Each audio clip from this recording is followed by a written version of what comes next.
پھر اپنے اوپر امپلیمنٹ کرنا آسان ہو جائے گا. اب میں ایک قصہ سناتا ہوں آپ کو.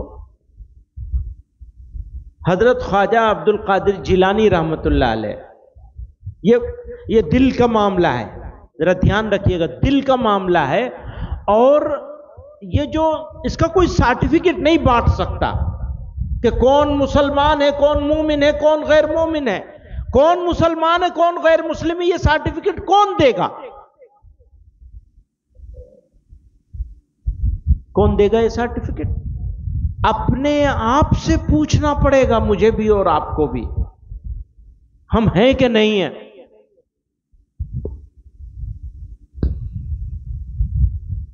پتہ نہیں کسی جگہ تھا، میں کوئی صاحب کہہ رہے تھے دسترخوان پہ بیٹھے ہوئے کہ ہم لوگ بائی چوائس مسلم نہیں ہیں، بائی چانس مسلم ہیں. میں نے کہا بھئی بات تو تمہاری بالکل صحیح ہے، بائی چانس مسلم ہے، مسلمان گھر میں پیدا ہو گئے، اللہ کی مہربانی ہے، یہ بھی اس نے بائی چانس مسلم بنا دیا. پر اس نے تو بائی چانس مسلم بنایا، کاش ہم بائی چوائس مسلم ہو جائیں، ہم اختیار کر لیں اسلام کو، امبریس کر لیں، اپنے آپ سے اسلام سے لپٹ جائیں، اپنی زندگی میں اسلام کو رائج کر لیں. تو ہے نا مزہ. ابھی تو اسلام کو بوجھ کی طرح ڈھو رہے ہیں، سب نہیں لیکن بہت سارے لوگ. تو حضرت شیخ عبد القادر جیلانی رحمت اللہ علیہ ہمیشہ اللہ کے ذکر میں لگے رہتے تھے. تو ان کے ایک منہ لگے خادم نے پوچھا، حضرت یہ قصہ کیا ہے، آپ چاہتے کیا ہیں؟ اتنے بڑے تو اللہ میاں کے ولی ہو گئے، آپ اتنے بڑے نیک ہو گئے، اتنے لوگوں کو آپ سے فیض پہنچ رہا ہے، آپ کو اب اور کیا چاہیے جو ہر وقت بس اللہ کے ذکر میں لگے ہوئے ہیں؟ کہا مرتے وقت اللہ کا نام چاہیے، ایمان پر خاتمہ چاہیے، اس کی تلاش میں ہوں میں، اس کی جستجو میں ہوں میں، اس کی فکر میں ہوں میں. تو ایمان مل گیا، یہ چلتا رہے اور یہ بوجھ کے بجائے ہمارے لیے سرمایہ بن جائے. ہے سرمایہ، سرمایہ ہی ہے، ایمان بوجھ نہیں ہو سکتا.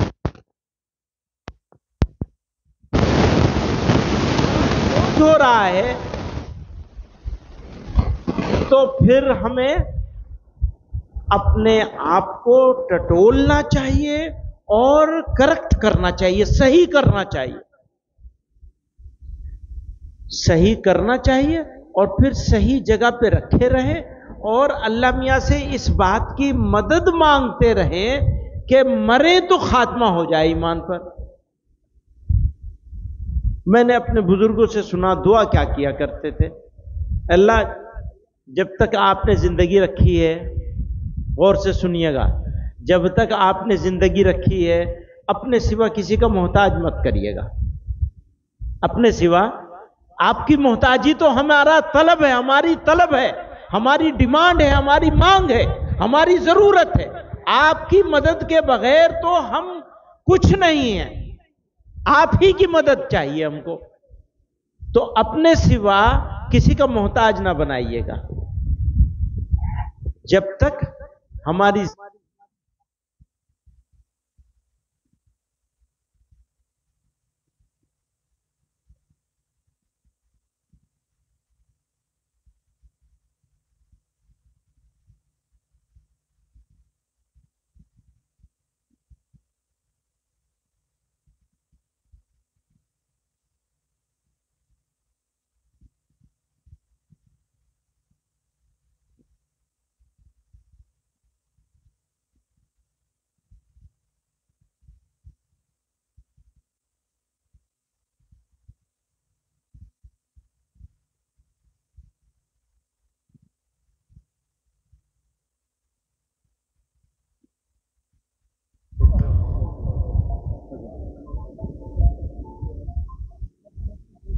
تو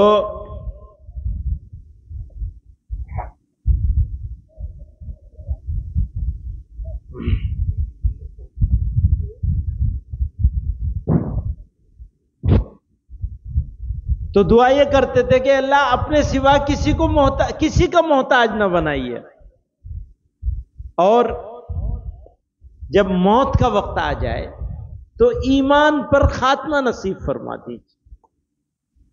حضرت تھانوی رحمۃ اللہ علیہ، حضرت مولانا اشرف علی تھانوی صاحب رحمۃ اللہ علیہ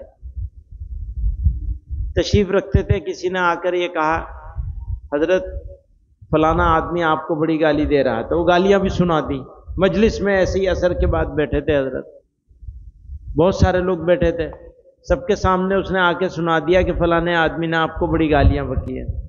حضرت کے چہرے پہ کچھ اثر نہیں آیا، تو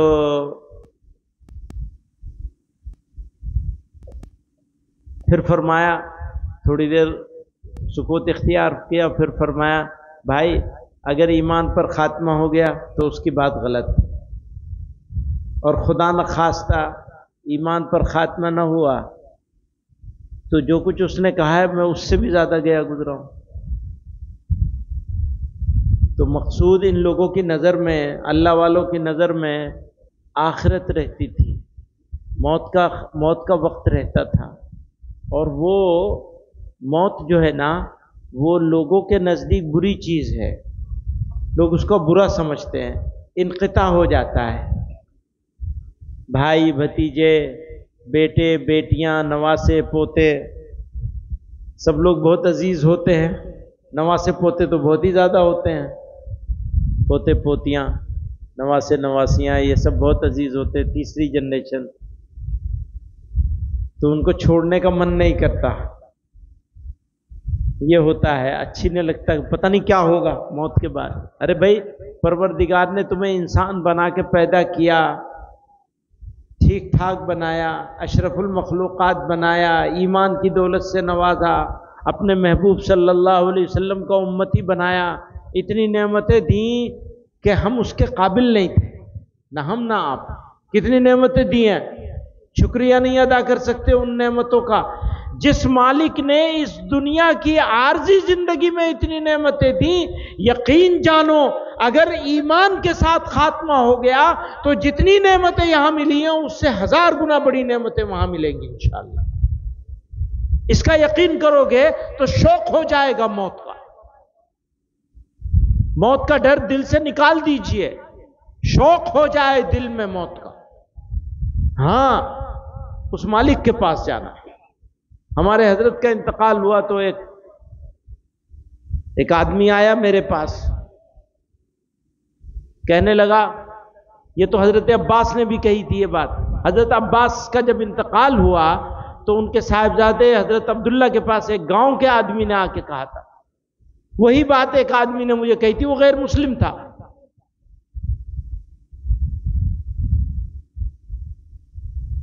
اس نے کہا پریشان مت ہو نا تم،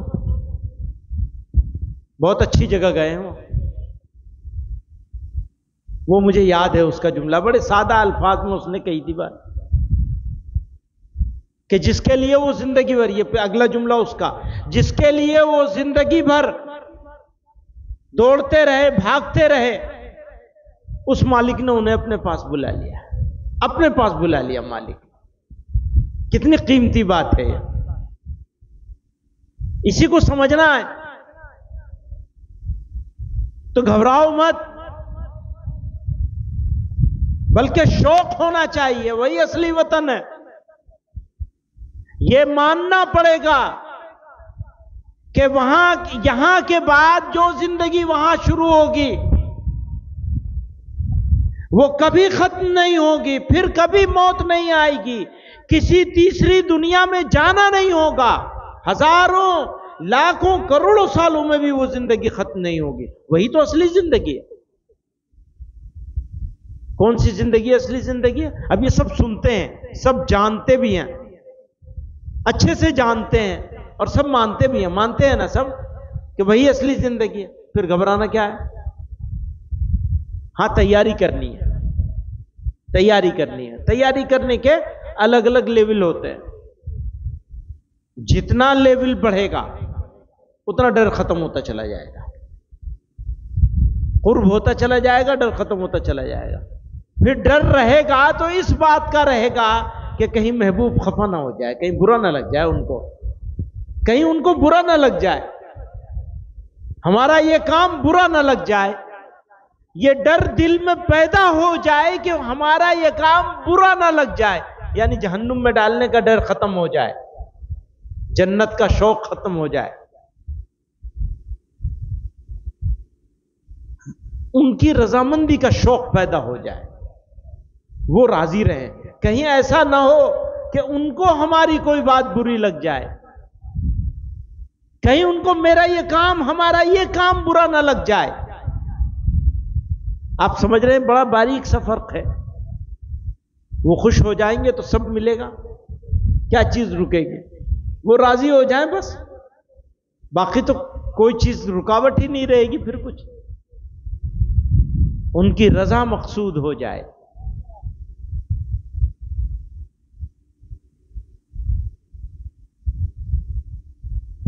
اللہ تعالیٰ کا ذکر، یہ جو ہم ایمان کی بات کر رہے تھے نا، یہاں سے شروع کری تھی بات میں نے،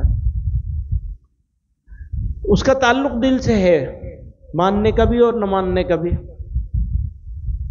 وہی ایمان ہوتا ہے۔ فرمایا نبی علیہ الصلوۃ والسلام نے، اذا صلحت صلح الجسد كله، اذا فسدت فسد الجسد كله، الا وهي القلب۔ بس وہی دل ہے، یہ سدھر گیا تو پورا جسم سدھر گیا، یعنی پوری زندگی سدھر گئی، اور یہ بگڑ گیا، فساد آ گیا تو ساری زندگی میں بگاڑ آ جائے گا۔ اذا فسدت فسد الجسد كله، سب بگڑ جائے گا۔ کیا چیز بننے سے سب چیز بنتی ہے؟ دل۔ کیا چیز بگڑنے سے سب چیز بگڑتی ہے؟ دل۔ الا وہی القلب، بس وہ تو دل ہی ہے، دل کو سنبھالو۔ اب دل کیسے سنبھلے گا؟ کہاں ڈھونڈیں گے؟ یہ دوا کہاں ملے گی کہ دوائے درد دل کہاں ملے گی؟ کہاں ڈھونڈیں اسے؟ کہاں پائیں گے؟ تو یہ بھی جناب رسول اللہ صلی اللہ علیہ وسلم اس کے بارے میں بھی صاف صاف فرما رہے ہیں، بار بار فرما رہے ہیں، ایک جگہ نہیں بہت جگہ، خود اللہ تعالیٰ قرآن میں فرما رہے ہیں۔ ذکر کرنے والے کی اور نہ کرنے والے کی، کہ وہ جو فرمایا کہ ہر چیز، ہر میل کو دور کرنے، ہر برائی کو دور کرنے کے لیے کوئی نہ کوئی چیز بنائی گئی ہے۔ پیتل کو صاف کرنے کے لیے براسو بنایا گیا، کپڑے کو صاف کرنے کے لیے سرف بنا لیا لوگوں نے، راکھ سے مانج لیا برتن کو، صاف ہو گیا۔ اور بہت ساری چیزیں، آج کل تو ہر چیز کے لیے الگ الگ چیزیں آ گئی ہیں، شیشہ صاف کرنے کی الگ آ گئی، فلاں چیز صاف کرنے کی۔ فرمایا دل صاف کرنے کے لیے اللہ کا ذکر ہے۔ دل کے اوپر جب گناہ کرتا ہے انسان تو ایک کالا دھبا پڑ جاتا ہے، وہ دھبا گناہ کرتا رہتا ہے، کرتا رہتا ہے، کرتا رہتا ہے، دھبے ڈلتے رہتے ہیں، ڈلتے رہتے ہیں۔ حضرت فرماتے تھے گناہوں کی وجہ سے سیاہی کے تپڑ جم جاتے ہیں۔ کیسے صاف ہوں گے؟ جلدی سے صاف بھی نہیں ہوں گے، زیادہ گندا ہو گیا تو دیر لگے گی صاف ہونے میں، زیادہ رگڑ گھس کرنی پڑے گی تو گھبرا جاتا ہے بندہ، کہتا ہے کتنا ذکر کروں، تھک گیا میں۔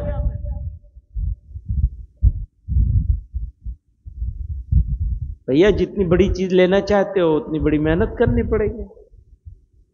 ایک تو بات یہ ہے، اور دوسری بات یہ ہے اس کو محنت کیوں سمجھ رہے ہو، اس کو شوق بناؤ اپنا، یہ تو ضرورت ہے۔ اور جتنا اہتمام کے ساتھ ذکر کیا جائے گا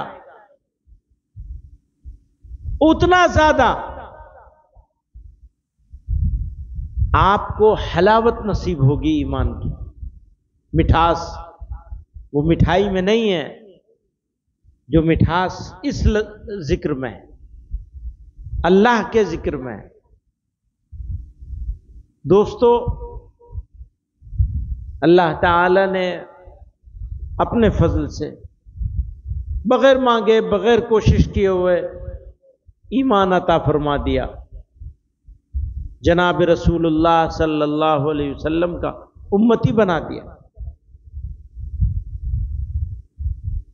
ایک طرح کی گارنٹی ہو گئی کہ اگر ایمان پر خاتمہ ہو جائے گا، امتی رہتے ہوئے چلے جائیں گے اس دنیا سے۔ اگر ضرور لگے گا، معلوم نہیں ہے کہ کون جائے گا کون بچھڑ جائے گا، یہ معلوم نہیں ہے۔ دل میں یہ ڈر ہمیشہ رہنا چاہیے کہ کہیں خدا نخواستہ ہم بچھڑ نہ جائیں۔ اور وسوسوں کا تو یلغار ہے، اور موبائل نے کمال کر دیا، جوانوں کی جوانی کھا گیا، بوڑھوں کے بزرگوں کی بزرگی چاٹ گیا۔ یہ دیمک سے زیادہ خطرناک۔ پہلے گناہوں کے لیے بازار جانا پڑتا تھا، ابھی جیب میں ہے۔ بدترین چیز ہے، اور جوانوں کو بستر پہ پہنچا دیا ہے۔ لوگوں کے پاس وقت نہیں رہ گیا، رشتے خراب ہو رہے ہیں، پیشنس چلا گیا، صبر چلا گیا، ایک دوسرے کو برداشت کرنے کے لیے تیار نہیں۔ یہ موبائل کی وجہ سے۔ شیطان کا آج کے زمانے میں سب سے بڑا ہتھیار موبائل ہے۔ اچھے لوگ، کارآمد لوگ، کام والے لوگ، فکر مند لوگ، اونچی پوزیشن پہ بیٹھے ہوئے لوگ موبائل کے غلام ہیں۔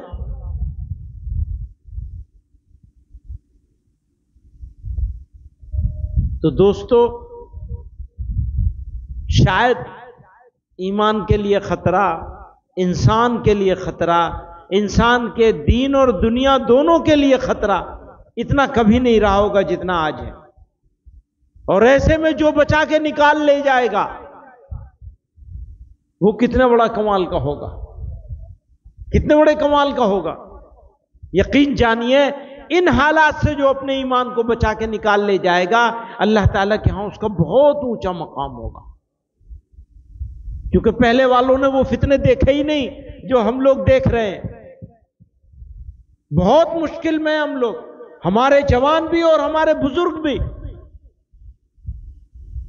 اور ایسے میں ان حالات سے بچ کر نکلنا، اس کے لیے چوکسی بھی بڑھانی پڑے گی۔ جتنا زیادہ خطرہ ہوتا ہے اتنا زیادہ چوکس رہنا پڑتا ہے۔ خطرہ بڑھ گیا ہے تو چوکسی بھی بڑھانی پڑے گی۔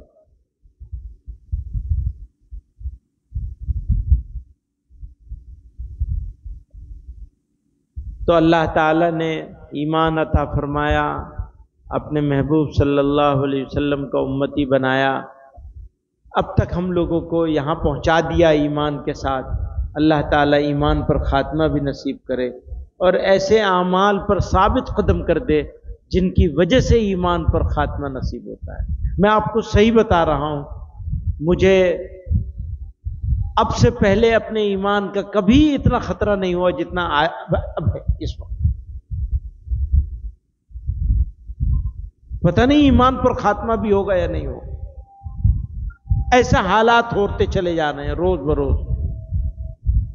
تو اللہ تعالی ہمیں آپ کو سب کو ایمان پر ثابت قدم رکھے اور ایمان پر موت نصیب فرمائے۔ وآخر دعوانا ان الحمد للہ رب العالمین۔